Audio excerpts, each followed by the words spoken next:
Amen bazalwane, ngiyabingelela egameni likamveli wethu Kristu Jesu. Umama Phethi Zulu okhulumayo. Nginobufakazi enginabo uNkulunkulu esiza impilo yami. Ngiye ngagula ngo-2018. Ngangisebenza ePitoli, ngisebenza endlini. Ngiklinela nje abelungu, ngipheka, ngenza yonke into yasendlini. Abelungu engangibasebenza kwakumlungu omunye osekhulile, bese kuba indodana yakhe nayo ehlala ejadini elilodwa nje, eganiwe nayo indodana yabo leyo, nabo behlala ngapha. Abantu abasebenzayo-ke bonke babuya ntambama. Kwase kuthi ngelanga elinye-ke kwakungoLwesine, kwaku-2018, kwakuyiLwesine ziyi-16 ngiyakhumbula. Manje ngisenza iwashingi, ngi-ayina endlini kahle, ngakade ngenza iwashingi, sengiya-ayina-ke manje endlini yami. Ngey'khathi nje zamadina, amalantshi emini. Hhayi, ngaphathwa esinye isisu esinzima ngendlela eyisimangaliso. Lesi sisu saba buhlungu, besike senzeke nje singiphathe ebusuku kodwa futhi siphele, kodwa ngizwa ubuhlungu bakhona kodwa siphele. Sangiphatha-ke isisu-ke emini ngingedwa, akukho muntu. Sangiphatha-ke, ayi ngezwa ukuthi ngiphela amandla, ngajuluka, ngavula ifeni, ngazama impela ukuthi mhlambe sizokwehla, ngazama ukuthi ngisondele efenini mhlambe ngithi ukuphola, ayi kwasho ukuthi ukujuluka kuya phambili. Ayi ngezwa ubuhlungu bakhona lesi sisu ukuthi cha, akubona ubuhlungu engingabubekezelela. Ngafonela abelungu. Hhayi, indodana yakhe-ke umlungu lo owangimsebenza omdala yaphuthuma yahamba eklinikhi-ke, yayongibhukhela iklinikhi yakhona le. Babhukha-ke beza omunye weza wazongilanda, bangiphuthumisa khona-ke eklinikhi. Mangifika bazalwane-ke eklinikhi-ke, hhayi bazama yonke into abengayenza, bangifaka ama-oxygen, yonke into nje bazama. Nokufika kwami eklinikhi nje ngifika amehlo asemnyama, angisaboni lutho. Iy'nhlungu ezazingiphethe ayi angikwazi nokuy'chaza. Yazi iy'nhlungu lezi ongathi mhlampe umuntu angazizwa mase ziphethe yena, ngoba uma ngithi kwakubuhlungu ngathi nje angisho kahle, kodwa kwakubuhlungu ngendlela eyisimanga. Bazama-ke eklinikhi-ke, bazama yonke into. Plus iklinikhi yabelungu ebukeka iseqophelweni eliphambili. Nganginethemba lokuthi hhayi bazongisiza impela, usizo ngizoluthola la. Hhayi kodwa ngabezwa sebesho bathi hhayi sesihlulekile, babize i-ambulensi. Babebiza i-ambulensi-ke, hhayi yafika i-ambulensi-ke yangithatha-ke. Ngiyakhumbula nje ukuthi kwase kuyizikhathi zantambama. Uma kuyizikhathi zantambama, umgwaqo usuke usuphithizela kakhulu, abantu sebebuya emsebenzini, mhlawumbe kwakungabo-3 kanje. Hhayi, bangithatha-ke i-ambulensi-ke sahamba-ke noma ishaya emabhampini, ubuhlungu babulapha emabhampini. Yo, ngangimemeza vele uma engathi nje iyabhampa kancane indlela kwakubuhlungu ngakhona. Nesisu sami sesivuvukele, sesisikhulu, sikhulu, siqinile. Hhayi, ngafika-ke esibhedlela-ke nabo abelungu babeza belandela yona i-ambulensi nabo be-driver. Mangifika esibhedlela-ke bangifaka kwezinye izinto, ngicabanga ukuthi ngathi kwakuyi-scan, bangifaka khona. Bazama ukungi-check-a, bazama ukunginika umjovo, bazama lokhu abakuzamayo-ke. Hhayi, angazi ukuthi kwenzakalani-ke ngoba kodwa ngezwa kancane umlungu uma bekhuluma naye, bemtshela ukuthi ngizoya ku-I_C_U. Eyi ngaba nakho nje ukumangala kodwa ngisey'nhlungwini, ngiyamangala nje ukuthi eyi leli gama le-I_C_U nesisu kuhlanganaphi. Hhayi, shuthi ngaya-ke khona-ke lapho-ke kwelinye igumbi-ke, angazi nami shuthi kwakuselozaneni bangi-ophareytha ngoba engikukhumbulayo nje kahle ukuthi ngaphaphama kwakuwuLwesihlanu, iy'nhlungu iy'ngasekho nje, ngilele la. Khona lapho kwakuse-I_C_U khona lapho kuleyo ndawo leyo, but ngilele nje angisenankinga, angisezwa lutho nje. Ngibona nje nayo ingane yami le khona indodana yami ihlala eMamelodi khona ePitoli, ifika ngiyibona iyeza lapha ekuseni, akusizwa ngesikhathi sokuzobona iy'guli zey'vakashi. Manje ngiyabona iyakhala iyeza, ngiyamangala ukuthi heyi yini ndaba wakhala kangaka, yini ndaba? Uyangitshena ukuthi heyi umuntu ulale kabuhlungu sikhathazekile izolo sizwile kuthiwa uze la esibhedlela umlungu usitshenile, and umlungu into asitshene yona ukuthi odokotela bathi fanele siy'lungiselele ngendlela isimo sakhe esingakhona. Yo, kungenzeka noma ngabe yini. Nami vele angithuki vele ngoba ngangizwa ukuthi sengi-right. Hhayi, angazi kwesikhathi ngangiphaphama, nakhona angazi emva kwesikhathi esingakanani kwesikhathi ngiphaphame, kwesikhathi ngingazazi. Kushuthi nje ngangiwumuntu nje off, on and off. Hhayi, ngalala-ke kushuthi e-I_C_U ngahlala amaviki awu-4 e-I_C_U. Kusho ukuthi lesi khathi khona into eyayiqinile esiswini sami, ngangakwazi ngoba ngangakwazi ukuvuka. Kwakukhona into eqinile uma ngithinta nje ngithinta into engathi iluqwembe esiswini sami. Kushuthi ngase sebengi-opharethile-ke lapho. Manje into inzima bangitshena yona usisi wami ngoba wuye wasuka la waya le ePitoli eyongi-check-a esibhedlela-ke nazo iy'ngane zami eziwu-2 ey'sePitoli-ke. Manje-ke into ayishoyo ukuthi babekhathaze kakhulu ngayo ukuthi lesi khathi bangi-opharetha ngahlala cishe 2 weeks, 2 weeks ngingavaliwe isisu. Kwathiwa kwakuney'nkinga ngoba ngenza i-operation la esiswini. I-operation yakhona isuka la phezulu ize iyofika ekugcineni kwesisu. But ngahlala 2 weeks, noma bethi bayeza bezongibona into babe sebeyikhathalela kakhulu ukuthi uma ngathiwa ngiyavalwa isisu ngoba manje babengangivalile besho bethi isimo sami kushuthi kunzima, ngivuvukile, khona nanokopha ngaphakathi. Manje abakhoni ukuthi bangivala, kuyingozi ukuthi bangangivala. So uma beza njalo bezongibona noma-ke bagcina bathi ukuma kancane kwesinye isikhathi ukuza bafone-ke ukuthi at least uma singathola ukuthi-ke bamvalile, ukuthi ungahlala kangaka umuntu angahlala kangaka engavaliwe. Kushuthi kwahlala-ke kwaze kwaba ukuthi-ke bayangivala-ke, bangivala-ke babuyisela yonke into. Beze bezongibona, befike uma befika ngangifana nje nomuntu ofile ngendlela ababesho ngakhona. Ngisho amehlo ami ayelelele nje ungwengwezi emehlweni ami. Ngangiwumuntu nje ngendlela abasho ngakhona. Ubusisi wami bukasho ukuthi uyabona ukube iy'thombe zayithathwa, ngabe uhlezi ukhala njalo uma ngathi ubuka isithombe isimo sakho. Kwakuyisimo sokuthi umuntu uma kuthiwa nje uzokubona avele ngoba iy'ngane zayivele nje zigcine zithi uma zingibona nje vele y'phumele phandle vele ziyokhala phandle ngendlela isimo isimo engangibuka ngiyiso. Ya, uyasho nje ukuthi odokotela base bebatshena ukuthi-ke khulumani naye, uyanizwa yena noma yini enifuna ukuyisho, nikhulume nayo, imishini ngapha yonke into. Ayi, isimo sasinzima ngale ndlela emangalisayo. So uyasho ukuthi-ke wakhuluma nami-ke wangitshela wathi, Phethi uzophila, yazi siyathemba ukuthi uzophila. Uthi ngavele nganikina ikhanda, uthi eyi waphatheka kabuhlungu ukuthi umuntu ngathi ekulesi simo aphinde uma ngithi uzophila kodwa anikine ikhanda. Kodwa uthi into eyamjabulisayo, wajabuliswa ukuthi wathi uma ethi uNkulunkulu khona uyaphila, uthi wangibona ngivuma ngekhanda. Uthi lokho kwamjabulisa kwamnikeza nanethemba. Uthi ngendlela okungakhona ngisho odokotela wababona behlangana nje uma bekhuluma noma ebabuza ukuthi isimo sakhe sizoba njani. Odokotela ubone nje ukuthi ngisho ebusweni babo uyabona ukuthi kwabona abekho right, ukuthi uyababona impendulo yabo nje ukuthi hhayi abaphethe iy'ndaba ezinhle ngendlela nje ababengakhona.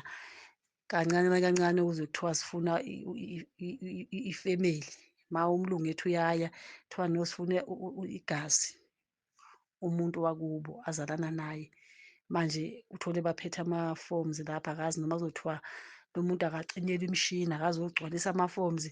Hhayi, naye uthi usisi wami ephatheke kabuhlungu, isimo sami kwakungesimo esinye isimo esinzima kakhulu. ngoba uyasho ukuthi wafonela umama Mfundisi wamtshela ukuthi isimo ngendlela esingakhona. Hhayi, uyasola ukuthi mhlawumbe kuzovele kuthiwa ngacishe mhlawumbe imishini, kodwa umama Mfundisi wamtshela ngathi hhayi, kufanele nawe kusho ukuthi niyilungiselele nani ukuthi mase kuvuma uNkulunkulu kuyokwenzeka lokhu osekuvunyiwe uNkulunkulu. Into engiyithanda kakhulu ukuthi kwathi uma kuzwakala isimo sami, hhayi kwakukhulekwa, yazi wonke umuntu nongasindisiwe nje wayehlala nje ethi nje athi uma bezwa bathi nje sizokhuleka, sizokhuleka, yonke indawo kwakukhulekwa nje, ababezwile babekhuleka. Ngabona ukuthi uNkulunkulu umkhuleko uyayizwa ngempela.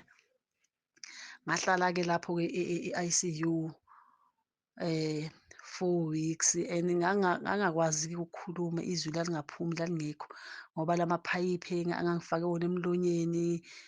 Eyi, angazi, ngangithi nje izwi lami ngeke ngiphinde ngikwazi ukuthi ngikhulume. Kwangithatha isikhathi futhi ukuthi izwi lami libe right. Ngase-ke ngize ngiyaphuma-ke khona e-I_C_U-ke sengiya nje kunendawo nje bathi i-special care. Kusho ukuthi-ke ayisikho, akusekhona emawodini kodwa ngisuke ngisadinga vele kakhulu ukunakekelwa yibo odokotela nanoma sekuye seniphapheme-ke. Hhayi, isimo esasingakhona yazi kwafanele ngifunde ngisho ukuhamba. Ngangazi ukuthi umuntu ngoba ngase ngilale 4 weeks, kusho ukuthi embhedeni nje ngingayenzi lutho, ngilele nje ngibheke phezulu ukuthi kufanele mase ngihamba kwafanakele ukuthi kuze-ke ne-physio izongisiza ngikwazi ukuhamba. Eyi, ngelanga sengikwazi ukuy'hambela, eyi ngajabula ngendlela eyisimanga. Yazi impilo, impilo inzima futhi impilo imfishane, eyi. Futhi ngiyazi ukuthi uNkulunkulu wangenzela umusa kuyo yonke lento ngoba yize noma ngisindisiwe kodwa ngangingabuphili ubungcwele futhi ngangingahlukanisile empilweni yami. Konke lokho ngikubone emva kwalo musa uNkulunkulu angenzela wona. Ngangingabuphili ubungcwele kodwa uNkulunkulu akazange angilahle. Ngangifana nomuntu nje osebumnyameni kodwa yena ey'tshela ukuthi uhamba ngendlela efanele ngoba ngangazi ukuthi umamukelile uJesu njengeNkosi noMsindisi, mhlamane ofayo uye ezulwini. Konke lokhu ukuphila ubungcwele ukuthi kufanele uhambe ngendlela, uhambe ekukhanyeni, yonke inkambo yakho kufanele ibonakale, konke okwakho kufanele kwehluke, ungabi njengomuntu wasezweni. Lokho nje abengakwazi ngoba ngikwazi nje manje, bengakwazi. Hhayi, ngaya-ke sengiphumile-ke lapho-ke kuyo i-I_C_U-ke befika-ke nabo-ke odokotela-ke bezongi-check-a laba ababe ithimba leli elalisiza nalo endabeni zama-operation-ke. Laliza-ke lizongibona, into engangiyizwa nje babeyisho kakhulu ukuthi hhayi, u-strong, impilo yakho ilwele kakhulu, eyi, u-strong kakhulu. Manje lesi khathi uma besho njalo, eyi, mina udumo ngangithatha ngimnikeze uNkulunkulu ukuthi ngempela bengiyini mina, bengiwubani, ngingalwela impilo yami. And ngangizokhuluma kuwukuthi izwi nganganalo kodwa ngaphakathi ngangidumisa uNkulunkulu. Bona uma bebabaza bona ubu-strong bami, mina nginikeze uNkulunkulu udumo ngoba vele udumo ulungolwakhe. Ngiyazi ukuthi isitha sase siligubhile ithuna lami futhi ukube ngafa vele nginesiqiniseko ukuthi ngabe ngaya nje esihogweni. Nginesiqiniseko ukuthi ngangiyoya nje esihogweni kube ngake ngafa ngalesa sikhathi kodwa uNkulunkulu wangenzela umusa. Ngahlala-ke lapho kwase kufika-ke udokotela, bangitshena-ke nabo odokotela labo ukuthi-ke ngenziwa, angazi nanokuthi ngenziwe ini, i-operation angazi lutho, nedi lokhu ngilele nje bangitshena ukuthi wenziwe i-operation-ke. Eyi, umthungo wakho mkhulu futhi-ke sikhiphe enye into ngaphakathi. Wafika-ke udokotela wami-ke wazongichazela kahle-ke oyena oqondene nami-ke ukuthi-ke bathole ini ngaphakathi. Bathi sithole into engalingana u-2 litre wamanzi wegazi, njengento efakwe eplastikini, shuthi lento le tshuma le isisigaxa abasitholayo.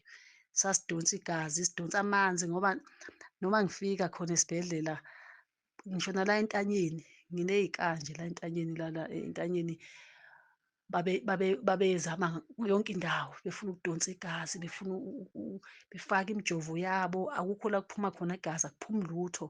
Ey'ngalweni yonke indawo, bathi nje nganginganalutho, kushuthi nje ngangomile nginganamanzi, igazi lingekho. Into engimangaza ukuthi ilanga nelanga nje 2 litha wamanzi ngangiwuphuza nje, kodwa nje bathi bathola kungekho lutho, igazi lingekho emzimbeni.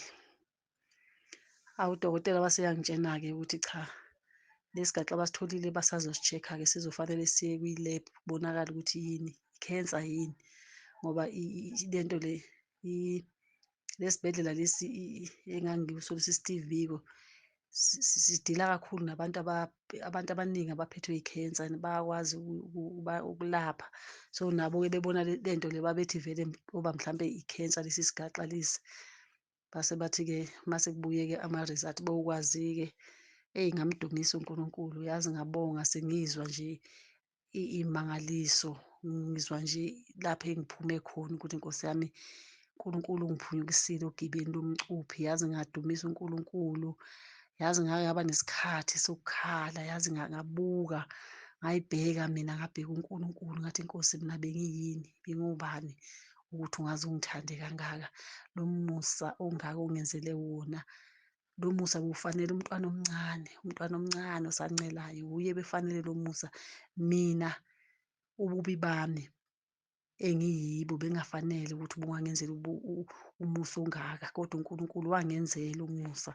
Yazi ngathi uNkulunkulu bengingakwazi ukuthi, angazi ukuthi kanti ubani, yazi ngabuza uNkulunkulu ukuthi kanti ubani uNkulunkulu, bengithi ngiyakwazi, ngoba ngempela uNkulunkulu wangivezela enye into ukuthi ngangithi ngiyamazi uNkulunkulu, kodwa into angenzela yona yangenza ngayibuza ukuthi kanti uNkulunkulu ngempela ubani. Akekho ongamchaza uNkulunkulu, amchaze amqede uNkulunkulu ukuthi ungubani, ngendlela aney'mangaliso ngayikhona, ngendlela anomusa, nosihawu, nothando. Ayikho into angakwazi ukuyenza uNkulunkulu, futhi ngeke ngisho ukuthi ngithi uNkulunkulu wanginikeza i-second chance. uNkulunkulu kudala esiphunyukisa ogibeni lomcuphi, kudala uNkulunkulu esivikela, esiphunyukisa kufanele ukuba sibhekane nezimo noma sife, uNkulunkulu anqabe ney'mpilo zethu. Kodwa kule yango-2018, yazi ngabona yona ukuthi yazi yona mangithi ngiyabheka okunye noma ngingakwazi okunye, ngoba ziningi izinto uNkulunkulu asenzele zona nasikhiphe kuzo, thina ezinye singazazi, kodwa ngayibona inkulu. Kwabuye udokotela-ke wase yangitshena-ke ukuthi bathe uma bengenza bekhipha lento, kwase kusala-ke ngaphakathi iy'nyama, ama-tissues, wathi lezo nyama lezo kofanele uphinde futhi uyokwenza i-operation ukwazi ukususwa lezi zinto uma lesi sigaxa sibuya sithi mhlambe une-cancer, ngoba iyobe sekuya-spread-a phela i-cancer, kufanele kukhishwe lezi zinto. Yazi ngakhala kuNkulunkulu ngathi Nkulunkulu, akwenzeki ukuthi uthi uma wenza into isale ingaqedelekile, awudambisi, awuyena udokotela okuthiwa bakunika into yokuthi kube ngcono udambe.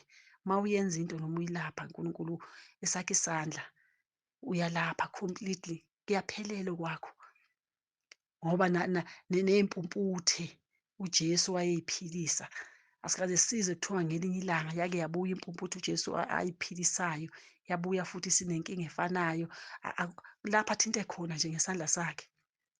Ngamtshela uNkulunkulu ukuthi lapho Baba othinte khona Nkulunkulu, okwakho akufani nokodokotela, angeke ukwazi, akwazi ukuthi kungathi usungenzela umusa ongaka, kuphinde kube khona into ethile futhi kube khona nje ubhathi ukuthi ungisizile, kodwa khona lento futhi okufanele siphinde futhi siyikhiphe, ngoba ngangafuni nje ukuzwa ngendaba ethi operation nje, ngangafuni nje ukuzwa nje ngalelo gama. Ngathandaza Nkulunkulu, yazi ngabeka isandla sami ngathi Nkosi, ngiyacela ubeke isandla sakho Baba esimhlophe, Nkulunkulu ususe konke lento ekuthuwisela esiswini ngaphakathi, upholise nalo mthungo ngaphakathi nangaphandle, upholise. Hhayi, kwase kuthi udokotela-ke wathi-ke bethi mayifikile enye into futhi ukuthi mayifika njalo angithi bazosishekha, ofika abuze ukuthi uzizwa kanjani, abuze yonke leyo nto, a-check-e mhlawumbe umthungo, yebo, mayesehamba udokotela eseqedile aphenduka ajike athi, uphile kanjani? Bekungafanele ukuthi uphile. Yazi wayisho lento sonke isikhathi, uphile kanjani? Bekungafanelekile ukuthi uphile. Mayefikile nje sonke isikhathi akahambe engayishongo, futhi umbone ukuthi umangele azame angibuke. Ngaleso sikhathi anginalizwi, anginakho ukuthi ngingamphendula nami, yazi ngithule, yazi Nkosi yami mina ngibabaza uNkulunkulu ngaphakathi. Athi bekungafanelekile ukuthi ungaphila. Hhayi, kwathi-ke mase kufanele ngi-discharge-we-ke, kwase kuthiwa-ke khona enye shuthi isisu ngaphakathi asivalwanga. Isisu somuntu sinama-layers amathathu, basho njalo. Khona le ebamba-ke bathi ibamba amathumbu, kwakufanele ukuthi ivalwe-ke. Lapho lo mthungo sowuphola-ke kwafanele ukuthi kuyosikwa-ke futhi kuvalwe-ke leyo layers, ngoba bathi ngendlela isimo sasingakhona babengeke bakwazi, shuthi bavele bavala lesi esiphezulu. So ngabuyela-ke bangivala-ke, shuthi ngabuyela khona e-theatre-ke bangithunga-ke bangiqhaqha-ke babuyisela kahle-ke le nto le bekufanele ibuyisele lesi sikhumba-ke esingaphansi-ke base bayabuyisela yonke into-ke. Ngaphambi kokuba ngi-discharge-we-ke kwase kufanele ngiye ku-scan-ke, ngaqeda nga-discharge-wa-ke ngabuyela emuva-ke le lapho engihlala khona. Ngase ngiyabuya-ke sengizokwenza ama-check-up-ke ngeza-ke. Ama-result angithatha isikhashanyana ukuthi ngiwathole. Ngathola-ke futhi ngithola ama-result alesi sigaxa. Aphuma-ke ama-result, Nkosi yami, ngomusa kaNkulunkulu kwatholakala ukuthi cha, akuyona i-cancer. Ngoba ngase ngiy'nikethe noma ngabe kuthiwa yi-cancer, uNkulunkulu uzophinde uzoyinqoba uma ukwazi ukungivusa sengifana nofile. Anginandaba noma ngabe yi-cancer, kodwa ngiyazi ukuthi uzoyinqoba uNkulunkulu. Cha, kwatholakala ukuthi akuyona i-cancer.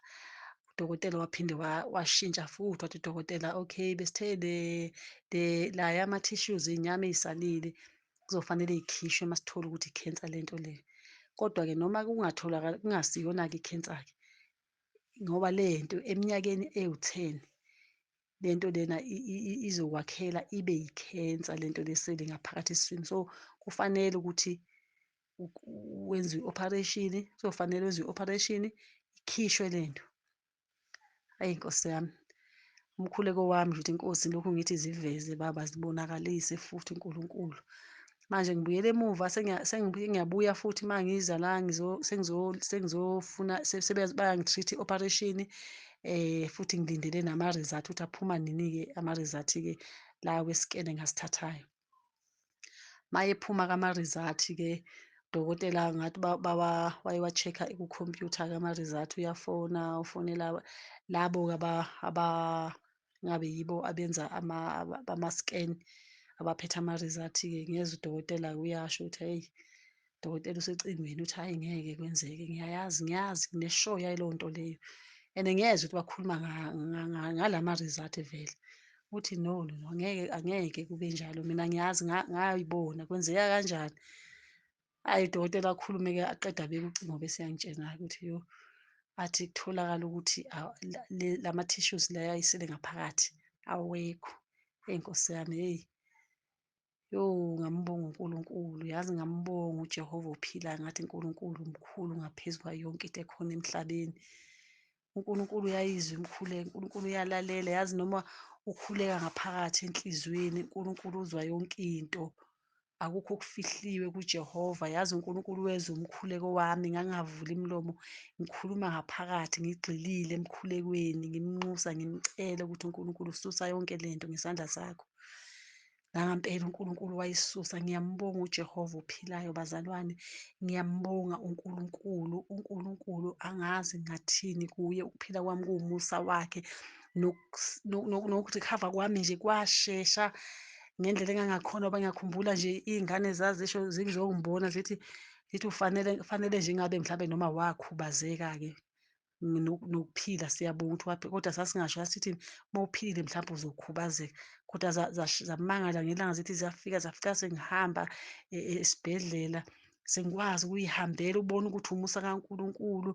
Namanje bazalwane, i-operation yami angibathi ukuthi kufanele ngimbathe amatshali, ngibhince amathawula ukuthi okay kuyabanda, kufanele ngimbathe into engifudumale kakhulu lapha esiswini.